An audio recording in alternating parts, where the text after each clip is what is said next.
afternoon, and shall probably return to London by the evening train." "And leave your case unfinished?" "No, finished." "But the mystery?" "It is solved."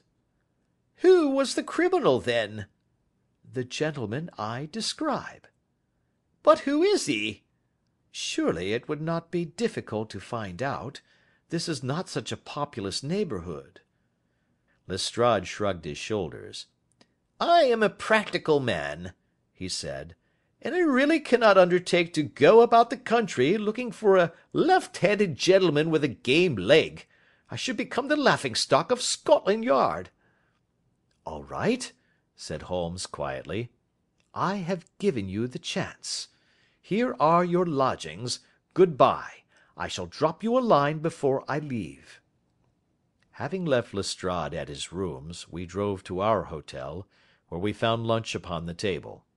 Holmes was silent and buried in thought, with a pained expression upon his face, as one who finds himself in a perplexing position. "Look here, Watson," he said, when the cloth was cleared. "Just sit down in this chair and let me preach to you for a little. I don't know quite what to do, and I should value your advice. Light a cigar and let me expound." "Pray do so." "Well now, in considering this case there are 2 points about young McCarthy's narrative which struck us both instantly, although they impressed me in his favour and you against him. One was the fact that his father should, according to his account, cry cooee before seeing him. The other was his singular dying reference to a rat. He mumbled several words, you understand, but that was all that caught the son's ear. Now from this double point our research must commence, and we will begin it by presuming that what the lad says is absolutely true." "What of this cooee, then?" "Well, obviously, it could not have been meant for the son. The son, as far as he knew, was in Bristol. It was mere chance that he was within earshot. The cooee was meant to attract the attention of whoever it was that he had the appointment with. But cooee is a distinctly Australian cry, and one which is used between Australians. There is a strong presumption that the person whom McCarthy expected to meet him at Boscombe Pool was someone who had been in Australia." "What of the rat, then?" Sherlock Holmes took a folded paper from his pocket and flattened it out on the table. "This is a map of the colony of Victoria," he said. "I wired to Bristol for it last night." He put his hand over part of the map. "What do you read?" "A rat," I read. "And now?" He raised his hand. "Ballarat." "Quite so. That was the word the man uttered, and of which his son only caught the last 2 syllables. He was trying to utter the name of his murderer, so and so, of Ballarat." "It is wonderful!" I exclaimed. "It is obvious. And now you see I had narrowed the field down considerably. The possession of a grey garment was a 3rd point which, granting the son's statement to be correct, was a certainty. We have come now out of mere vagueness to the definite conception of an Australian from Ballarat with a grey cloak." "Certainly." "And one who was at home in the district, for the pool can only be approached by the farm or by the estate, where strangers could hardly wander." "Quite so." "Then comes our expedition of to-day.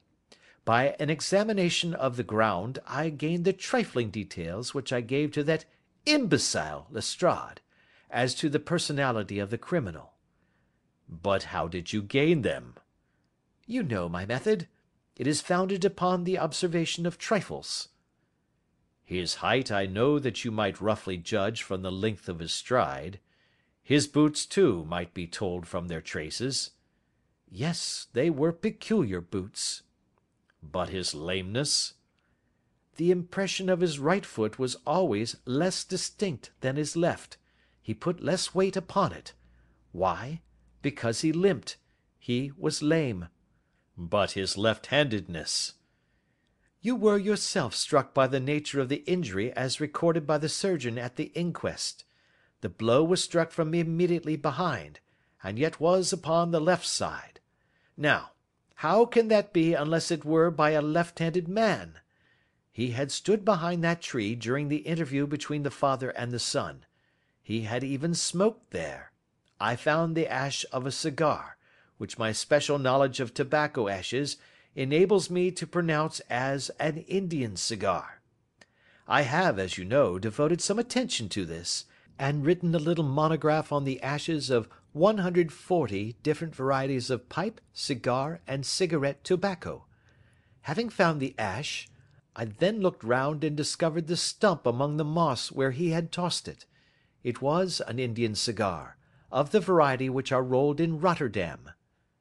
And the cigar holder?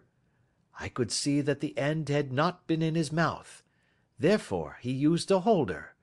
The tip had been cut off, not bitten off, but the cut was not a clean one, so I deduced a blunt penknife. "Holmes," I said, "you have drawn a net round this man from which he cannot escape, and you have saved an innocent human life as truly as if you had cut the cord which was hanging him. I see the direction in which all this points. The culprit is—" "Mr. John Turner," cried the hotel waiter, opening the door of our sitting-room, and ushering in a visitor. The man who entered was a strange and impressive figure. His slow, limping step and bowed shoulders gave the appearance of decrepitude, and yet his hard, deep-lined, craggy features, and his enormous limbs showed that he was possessed of unusual strength of body and of character. His tangled beard, grizzled hair, and outstanding drooping eyebrows combined to give an air of dignity and power to his appearance, but his face was of an ashen white, while his lips and the corners of his nostrils were tinged with a shade of blue. It was clear to me at a glance that he was in the grip of some deadly and chronic disease. "Pray sit down on the sofa," said Holmes gently. "You had my note." "Yes, the lodge-keeper brought it up. You said that you wished to see me here to avoid scandal." "I thought people would talk if I went to the hall." "And why did you wish to see me?" He looked across at my companion with despair in his weary eyes, as though his question was already answered. "Yes," said Holmes, answering the look rather than the words. "It is so. I know all about McCarthy." The old man sank his face in his hands. "God help me!" he cried. "But I would not have let the young man come to harm. I give you my word that I would have spoken out if it went against him at the assizes." "I am glad to hear you say so," said Holmes gravely. "I would have spoken now had it not been for my dear girl. It would break her heart. It will break her heart when she hears that I am arrested." "It may not come to that," said Holmes. "What?" "I am no official agent. I understand that it was your daughter who required my presence here, and I am acting in her interests. Young McCarthy must be got off, however." "I am a dying man," said old Turner. "I have had diabetes for years. My doctor says